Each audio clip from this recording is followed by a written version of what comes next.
Assalamu alaikum aziz qarindoshlar. Men Ablekim Tursunov. Yangi yil bilan hammalarni tabriklayman. Yangi yilda yangi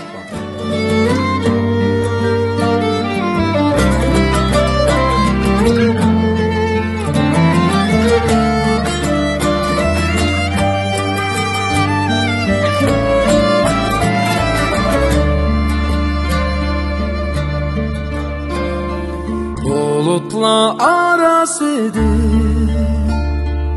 ay çıkıp mı kirgende, bulutlar arasida ay çıkıp mı kirgende, ko'nglim mening yig'laydi yar yodimga yetganda, ko'nglim mening yig'laydi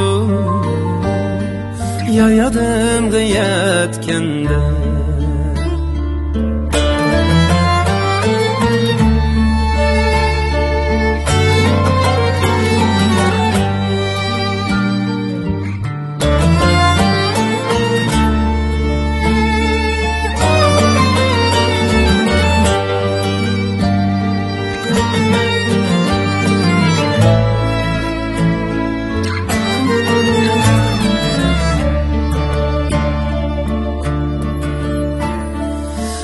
Acep çağlar idi şu, sen yar bilen oynayan. Acep çağlar idi şu, sen yar bilen oynayan. Sular keçip keçler, deryalarını boylayan. Sular keçip keçler, deryalarını boylayan. La la la la la la la, la la la la la la, la la.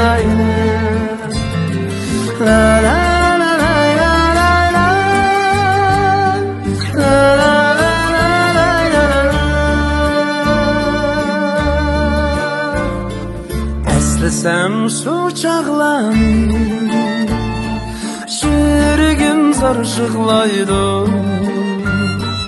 Eslisem şu çağlarını, yüragim zarışıqlaydı. Qaytib kelmeydi çünkü vaqt hiç aymaydı. Qaytib kelmeydi çünkü vaqt hiç aymaydı. La la